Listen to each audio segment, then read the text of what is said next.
Hello বন্ধুরা, রথের special জিভে গজা খেতে যা দারুণ লাগে না। যেমন মুচমুচে নরম, খেতে কিন্তু দারুণ সুস্বাদু হয়। তোমরা অবশ্যই বাড়িতে বানিয়ে খেতেই পারো। সন্ধেবেলা আমি তো বানিয়ে ফেলেইছি আজকে। কি বলবো, খেতে কিন্তু দারুণ হয়েছিল। আর আমার ঘরে যেহেতু ময়দা ছিল না, আমি আটা দিয়েই বানিয়ে নিয়েছি।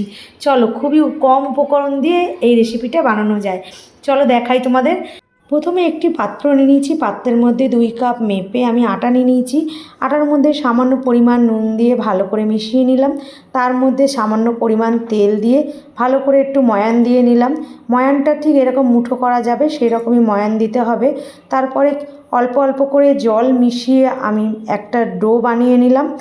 আর বেশি একদম আটা মাখার মতন যাতে না হয়, ডোটা একটু শক্ত শক্তই হবে। তারপরে ডোটা ভালো করে মাখিয়ে আমি এদিকে সাইডে রেখে দিয়েছিলাম কিছুক্ষণের জন্য চাপা দিয়ে। তারপরে এদিকে আমি একটা পাত্র নিয়ে নিলাম, কিছুটা পরিমাণ চিনি, মানে 1 কাপ চিনি নিলাম, তার মধ্যে 1/2 কাপ জল দিলাম, দিয়ে 2টো এলাচ ফাটিয়ে আমি দিলাম, দিয়ে শিরাটা আমি জাল দিতে বসিয়ে দিয়েছিলাম। ভালো করে জাল হয়ে গেছে। আমি একটু ফুড কালার দিয়েছিলাম, যেহেতু কালারটা ভালো আসার জন্য। তোমরা পারলে দিও, নালে দিও না। একটু চিটচিট হওয়ার পর শিরাটা নামিয়ে নিয়েছি। আর এদিকে দেখো, সাইডে সরিয়ে রেখেছিলাম আটা মাখার ডোটা, তারপরে নিয়ে 4টে লেচি কেটে নিয়েছি।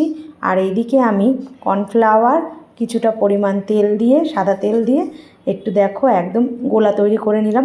এদিকে লেচিগুলো ভালো করে গোল করে তারপরে আমি বেলে নেব ভালো করে, প্রায় রুটির মতন বেলবো গোল গোল করে। তোমরা যেমন রুটি করো সেই রকমই রুটির মতন বেলে নেবে।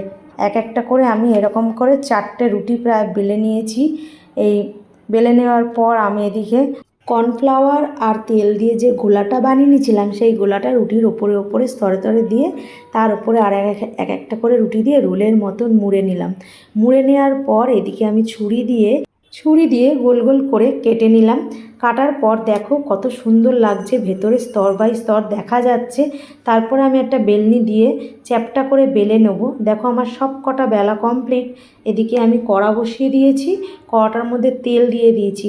হালকা গরম হয়ে যাওয়ার পর আমি একটা একটা করে জিভে গজাগুলো দিয়ে দেবো, কারণ বেশি তেল যদি গরম হয়ে যায় তাহলে ভিতরে কিন্তু কাঁচা রয়ে যাবে। তাই হালকা আছে এইগুলো করার চেষ্টা করবে। তারপর দেখো আমার এদিকে ভাজা হয়ে গেছে লাল করে, আমি শিরার মধ্যে দিয়ে দিয়েছি।